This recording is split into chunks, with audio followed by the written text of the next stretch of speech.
Preparing for a securities processing interview? You've reached Candy Mentor, and this video is for you. We'll walk through 15 key questions you're likely to face. For each question, you'll see a sample answer followed by the key points to cover. Subscribe, like, and share, and drop a topic request in the comments. Question 1. Walk me through the end-to-end trade lifecycle in securities processing. A securities trade does not end when it is executed. After execution, the trade is captured in the front office or order management system, enriched with account, security, price, quantity, and settlement details, then sent for confirmation and matching. Operations checks SSIs, funding, and positions before settlement through the custodian, depository, or clearing broker. After settlement, cash and stock movements are reconciled. Any breaks or fails are investigated quickly to reduce operational and market risk. While answering, focus on the full flow from trade execution to settlement, including trade capture, validation, confirmation, matching, funding, settlement, reconciliation, and exception management. Question 2. What is trade matching, and why is it important before settlement? Trade matching means comparing our trade details with the counterparty or broker's details before settlement. I would check fields like ISIN, trade date, settlement date, buy or sell direction, quantity, price, currency, counterparty, and settlement location. If the records do not match, the trade may fail or settle incorrectly. Matching is important because it catches errors early, protects client assets, reduces funding issues, and supports timely settlement under compressed settlement cycles like T+1. Make sure to cover broker versus internal records, key matching fields, affirmation, settlement risk, and how unmatched trades can lead to fails, penalties, or client impact. Question 3. What are standard settlement instructions, and what problems can incorrect SSIs cause? Standard settlement instructions, or SSIs, tell the market where securities and cash should be delivered. They include custodian, depository, account number, cash bank, currency, and counterparty details. If SSIs are wrong, securities may be sent to the wrong account, cash may not arrive, and the trade can fail. I treat SSI maintenance as a high-control process. Use approved static data sources, maker-checker review, and avoid manual changes close to settlement unless properly authorized. In your answer, talk about custody accounts, depositories, cash correspondent banks, static data controls, maker-checker approval, and the operational impact of wrong settlement instructions. Question 4. How would you investigate a failed trade? I would first confirm whether the fail is due to stock, cash, instruction, matching, market, or custodian issue. Then I would review the trade economics, settlement date, SSI, position availability, cash funding, and counterparty status.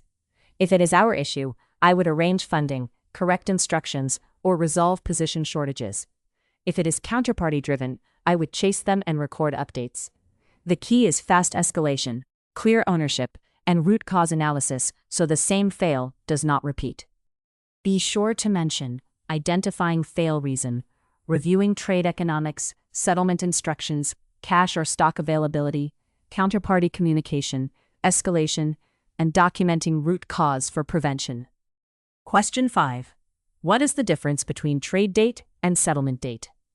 Trade date is the day the buy or sell is executed. Settlement date is when cash and securities actually exchange. For example, in a T+1 equity market, a Monday trade settles on Tuesday, assuming no holiday. Between those dates, the firm has market exposure and operational tasks to complete. Confirm the trade, match details, ensure funding, check positions, and send instructions. Understanding the difference matters because accounting, risk, and settlement operations may treat the same trade differently. While answering, focus on accounting recognition versus actual cash and securities exchange, T+1 or T+2 conventions, market risk, and operational responsibilities during the settlement window. Question 6. How do you perform a cash and securities reconciliation? A reconciliation compares internal books with external records from a custodian, broker, or depository. For securities, I match positions and movements by ISIN, account, quantity, and settlement date. For cash, I match debits, credits, balances, currency, and value dates. Any difference becomes a break. I would classify it, investigate supporting trades or corporate actions, assign ownership, and age it. Good reconciliation is not just ticking items. It is proving client assets and cash are accurate.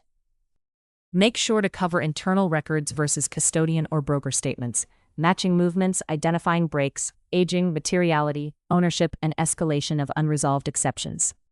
Question 7. What controls would you expect in a securities processing team?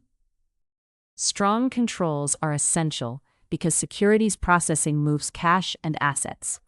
I would expect segregation between trade input, approval, and settlement release, maker-checker controls for static data, daily cash and position reconciliations, exception dashboards, and strict access controls. There should also be cutoff monitoring, audit trails, and escalation procedures for aged breaks or high-value fails. The best control environment prevents errors where possible and detects them quickly when they occur. In your answer, talk about segregation of duties, maker-checker approval, reconciliations, exception reporting, access controls, audit trails, cutoff monitoring, and escalation governance. Question 8. What is a corporate action, and how can it affect securities processing? A corporate action is an event by an issuer that impacts security holders, such as a dividend, stock split, merger, rights issue, or tender offer. It affects processing because positions must be checked on record date, entitlements calculated, elections submitted for voluntary events, and cash or stock proceeds reconciled. For example, if a dividend is missed or posted to the wrong account, client reporting and NAV can be wrong. Timely event capture and reconciliation are critical. Be sure to mention mandatory versus voluntary events, entitlement calculation, record date, ex-date, elections, cash or stock proceeds, reconciliation, and client communication risk. Question 9. How would you prioritize multiple settlement exceptions near market cutoff? Near cutoff, I would prioritize by financial risk and urgency. Same-day settlement issues come first, especially high-value trades, client-sensitive accounts, short sales, corporate action-related trades, or markets with fail penalties.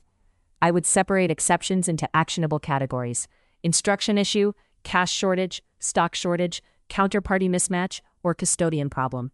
Then I would resolve what I own, chase external parties, and escalate early. The worst approach is waiting until after cutoff to communicate a problem.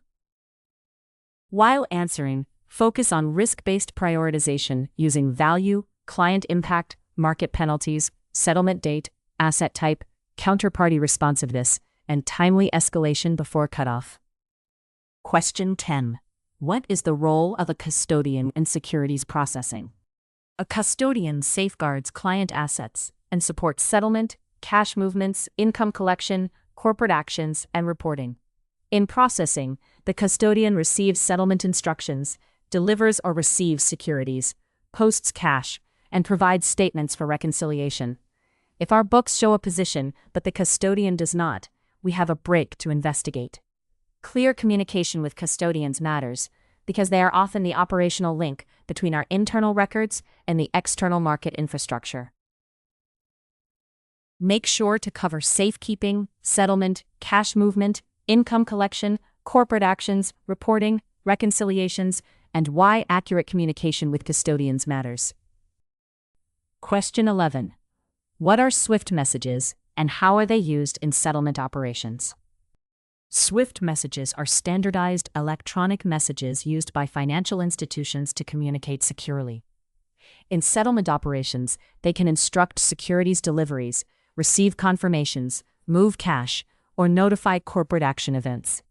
For example, securities settlement instructions commonly use ISO 15022 or ISO 2022 formats, depending on the market and institution. The benefit is automation and consistency, but the content must be accurate. A wrong account, place of settlement, or quantity can create a costly settlement fail. In your answer, talk about standardized financial messaging, settlement instructions, confirmations, cash messages, common message types, automation benefits, and the risk of incorrect message content. Question 12. How does moving from T+2 to T+1 settlement change the work of operations teams? T+1 compresses the entire post-trade process. Tasks that previously had 2 business days now need to happen on trade date or early next morning. Allocations, confirmations, matching, SSI checks, funding, and exception resolution. Operations teams need better automation, cleaner static data, faster broker communication, and stronger cutoff discipline. There is less time to fix errors, so prevention becomes more important than repair. T+1 also makes coordination with front office, treasury, custodians, and clients much tighter. Be sure to mention compressed timelines, same-day allocation and affirmation, funding readiness, earlier exception resolution, automation, static data quality, and cross-team coordination. Question 13. What is the difference between DVP and FOP settlement? DVP means delivery versus payment. Securities move only if the related cash payment also occurs. It reduces principal risk because one side does not deliver without receiving the other side. FOP means free of payment, where securities move without a simultaneous cash leg. FOP may be used for internal transfers, collateral movements, or reorganizations, but it needs stronger controls because assets can leave without cash consideration. I always check business reason, authorization, and account details carefully for FOP movements. While answering, focus on delivery versus payment, principal risk reduction, free of payment transfers, use cases such as collateral or account transfers, and control considerations. Question 14. Tell me about a time-sensitive break between front office, middle office, and custodian records. How would you approach it? I would triangulate the 3 records rather than assuming one is correct.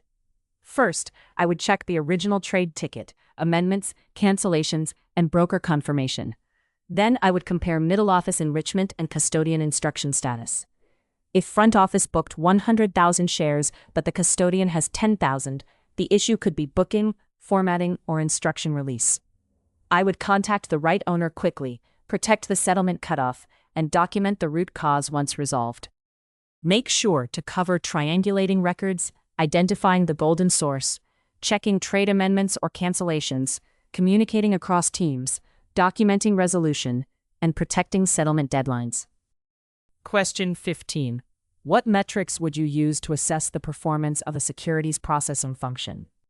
I would look at both efficiency and control metrics. Key measures include settlement success rate, fail rate by cause, same-day affirmation rate, aged reconciliation breaks, manual touchpoints, static data error rate, cutoff misses, and market penalties. I would also track client-impacting incidents and repeat root causes. A team can process high volumes, but if breaks age or fail repeat, the process is weak. Good metrics help management target automation, training, and control improvements. Be sure to mention settlement rate, fail rate, aged breaks, same-day affirmation, manual touchpoints, error rates, cutoff misses, penalties, client impact, and operational risk indicators. If you are still with us, congratulations. You are much ahead of the rest and serious about preparing for your interview. We hope we were able to add value to your preparation and create some helpful content. Do not forget to like and share this video. Your small act can do great things for us.